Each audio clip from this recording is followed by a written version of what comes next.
स्वागत आहे तुमचं आपल्या रितेश ब्लॉग या सिरियस चॅनलमध्ये. तर मित्रांनो, कॉन्स्टेबल मंजू या मालिकेच्या भागामध्ये आपण पाहणार आहोत की ते सत्य आलेला असतो मंजूला सोडवण्यासाठी त्या गुंडांपाशी, आणि त्याला गुंड दिसतात आणि ते गुंड एक एक पळत सत्याकडे येतात, कारण तिथे मंजू ठेवलेली असते. सत्या तर खूप रागात पाहत असतो त्या गुंडांकडे, जसं की आता एके फटक्यात सर्व संपून टाकणार असा सत्य त्यांच्याकडे पाहत असतो. आणि ते गुंड पण सत्याकडे खूप असं तीव्रतेने पाहत असतात. आणि एक गुंड पळत सत्याकडे येतो. सत्य त्याला मारतो आणि कवाडावरती फेकून देतो, आणि त्या कवाडाच्या मध्ये मंजूला ठेवलेलं असतं. आणि इतक्या फास्ट तिला तिथून गायब करतात की सत्याला कळतं सुद्धा नाहीये. इतक्या फास्ट तिला गायब करतात, सत्याला समजत सुद्धा नाही.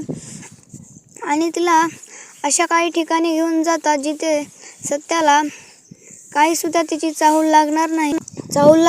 अशा ठिकाणी तिला घेऊन जातात आणि खूप तिचे हाल करत असतात. तिला म्हणत असतात, तुझं सत्य कुठे सांग.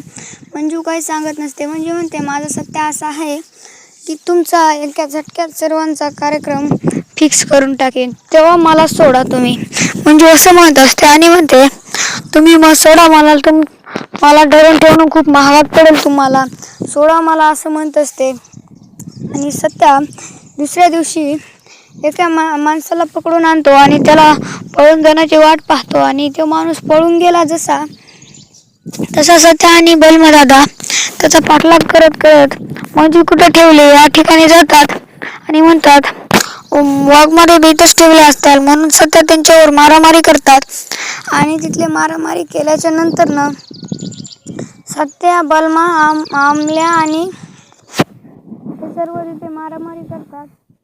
आणि सत्या मंजूला सोडवण्यासाठी जातो. भेटून इंटरेस्टिंग भागामध्ये. रितेश ब्लॉग या सिरियल चॅनलला सबस्क्राईब करायला विसरू नका.